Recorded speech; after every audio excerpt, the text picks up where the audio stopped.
Fly fishing uses artificial lures called flies rather than natural bait like worms.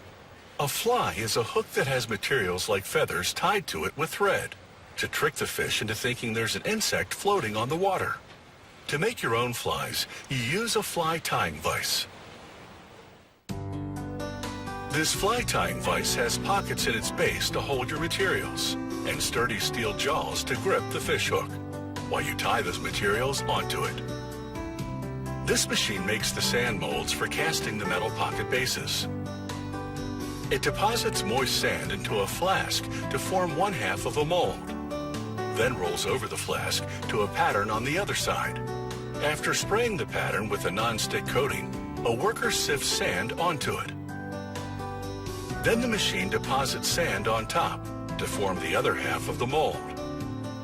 It compresses the sand with roughly 4.5 tons of hydraulic pressure. The pattern sandwiched at the center forms the mold cavity. A machine separates the halves to remove the pattern, then puts them back together. In the casting area, workers heat pieces of bronze to approximately 1,922 degrees Fahrenheit, melting them down. They remove the pot from the electric furnace and place it in a pouring shank. They pour the molten bronze down a channel leading to the mold cavity.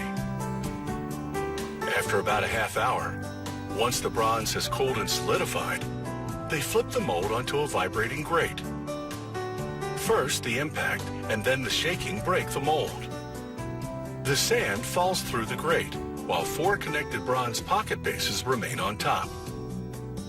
Once they're cool enough to be handled, a worker saws them apart.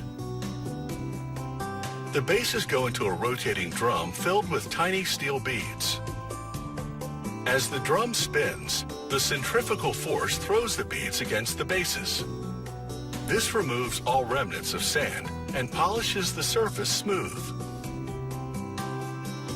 The bases go onto a computer-guided milling machine. It drills a hole to affix the mounting piece for the stem that holds the head of the vise. The mill also cuts a circular hole at the center of the base for a decorative coin bearing the manufacturer's logo. They finish the bases with a clear protective coat, a proprietary formula that prevents the bronze from oxidizing. The vise's other parts are machined out of metal bars. Here, a computer-guided lathe transforms 2 square steel bars into the vise's jaws. First, it cuts a small half circle on one piece for the cam that opens and closes the jaws. Then it turns the ends to form a point.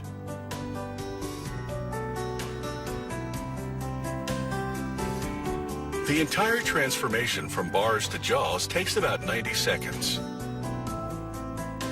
They place the jaws, one at a time, into a press and make a slight bend to set the correct spring tension. They verify the depth of the bend with this specialized measuring tool, then send the jaws to an outside facility that applies a black protective finish. When the jaws come back, workers assemble them. First, they put the cam through the semicircular hole. Then they compress the jaws in a vise and slide an aluminum head onto the back. When the jaws come out of the vise, they expand to their original position, retaining the head. Workers apply the manufacturer's sticker, then thread a brass thumb screw that you turn to lock in the position of the head, which swivels left, right, or 360 degrees. They then bolt the handle into the cam. When you depress the handle, the cam opens, opening the jaws. On the reverse side of the jaws, they mount a clip for holding the feathers, yarn, or other materials you're using to tie your fly. Then they glue the logo coin into the pocket base. They install the mounting piece for the stem, then the stem itself. A thumb screw on the mount holds the stem in place. The head connects to a swivel at the top of the stem. The jaws securely hold the hook while you tie your fly, using anything from feathers and fur to tinsel and beads. creating your imitation of an appetizing insect or tiny fish.